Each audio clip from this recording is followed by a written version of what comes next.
Dashbog, save us, everyone. Will we burn inside the fires of 1,000 suns? For the sins of our hand, for the sins of our tongue, the sins of our father, the sins of our young. No. We all prayed collectively, outdoors, under the bright light of the mid-noon sun. Dashbog, save us, everyone. Don't let us burn inside the fires of 1,000 suns, for the sins of our hand, the sins of our tongue, the sins of our father, the sins of our young. Oh, la. A scream cut our collective prayer short, one that came from the skies above us, a scream rising and falling in its tone that came from the sun itself.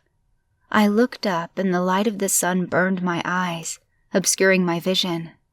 I kept on looking, for I was faced with the crown of my Lord. The longer I looked at the sky above me, the clearer my vision became. From the heavens fell a thing, taking a shape resembling that of a man, as he inched closer to me. The mysterious man from the sky crashed to the hot concrete at the center of the crowd. His body collided with those of people below him, creating a sickening, thumping sound. The crowd collectively gasped loudly. What might have seemed like a miracle at first turned out to be an act of the dark gods from below. The man's fall crushed to death a few of our people as they stood right below his trajectory. Moreover, once closer to the eye of the beholder, it was clear as day to all that the man was an abomination of sorts. His body was clumsily stitched together, different shades of skin color adorning his various body parts.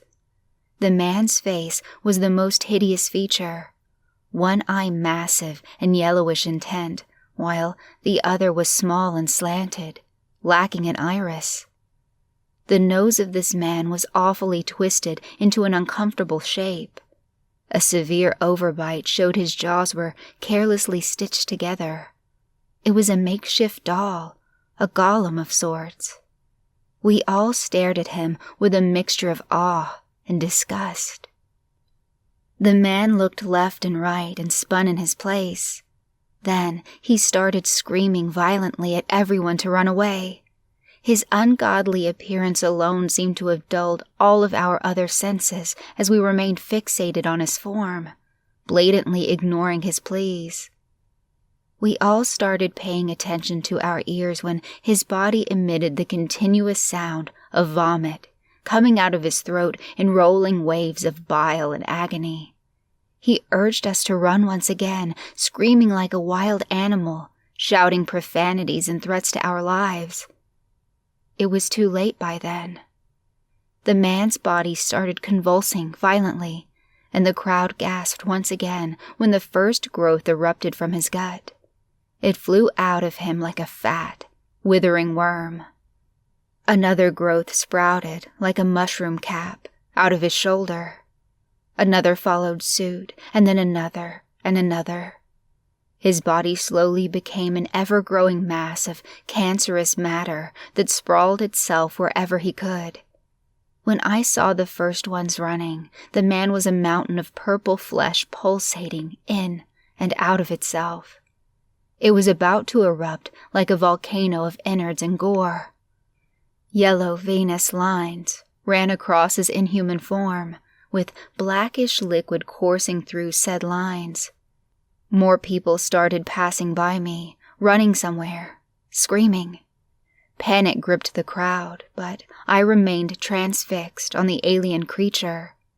The fleshy mass inflated like a balloon before contracting violently into itself, before expanding and contracting twice more.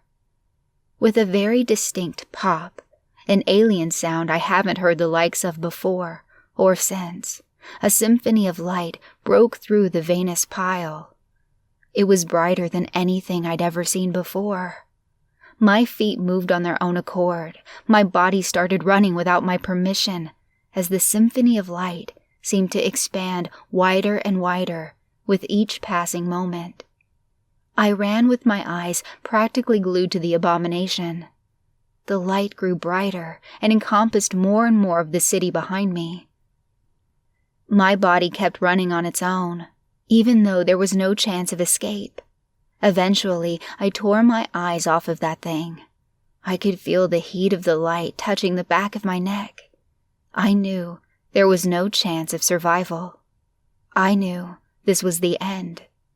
I could practically taste the photons forcing their way into my throat. I could hear the whistling of the unearthly fire violating my eardrums. The heat caressing my back was becoming painful. The light was blindingly close to my eyes. Then it stopped.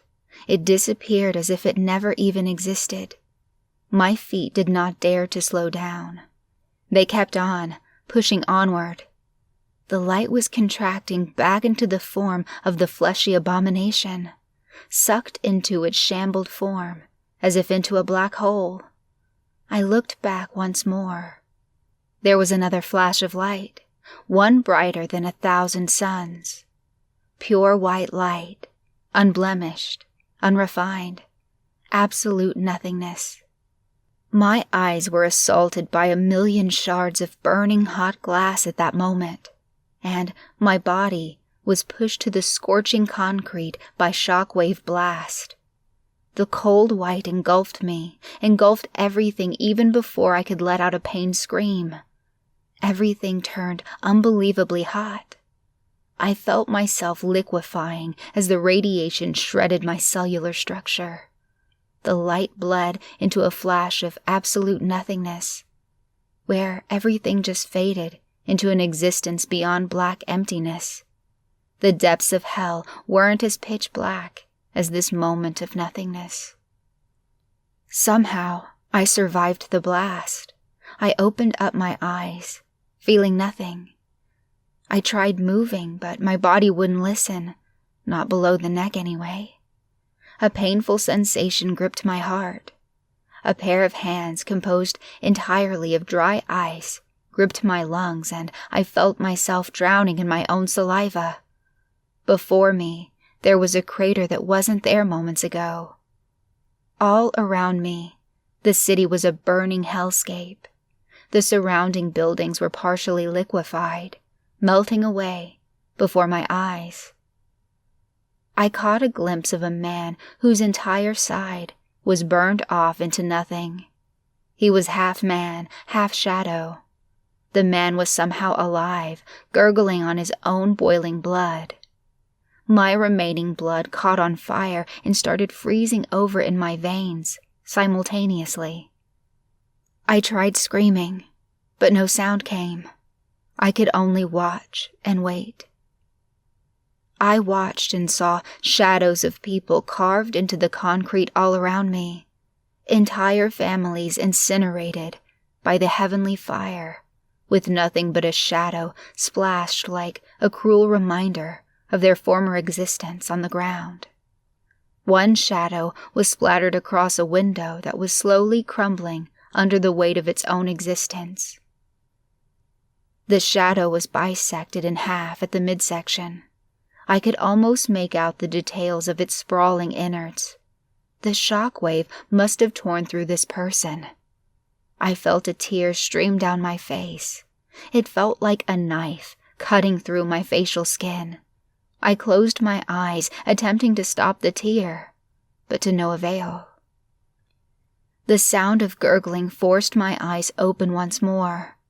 A parody of a human stood over me, its arms hanging in front of its form. Its skin melted off, hanging awkwardly on its skeletal frame. The creature stumbled around, aimlessly, attempting to screech in pain. The muffled gurgles made it seem even worse than it had been. Lacerating tears cut through my face. I couldn't take it anymore. My blood froze over inside of me. I closed my eyes, hoping to just die. But something collapsing right next to me shook me awake. A fire tore through my face, arms, and torso, forcing a scream out of my mouth. I saw dust fall out of where my throat should have been. In front of me, the charred body of a person collapsed on its knees, disintegrating before my own eyes, turning into specks of black sand and soot. Feeling the world slowly fade around me, I attempted to raise my arm once again. Just as I finally pulled it into the air, a light breeze tore effortlessly through it, turning it into nothing but dust. I couldn't even feel it. Everything went black. I was sure that was the end, as I couldn't feel the scorching rays of the sun shredding what remained of my skin. The mixture of heat and frost within finally dissipated, and I was at peace with myself, finally. A deep demonic growl shook through my entire body, like a bolt of lightning. I woke up, sore and shaking in my own bed. The ghoulish cry of the nuclear air raid sirens woke me up from one hell to another.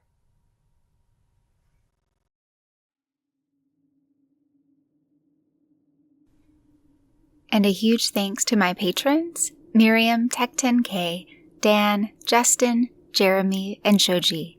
Thanks so much for your support.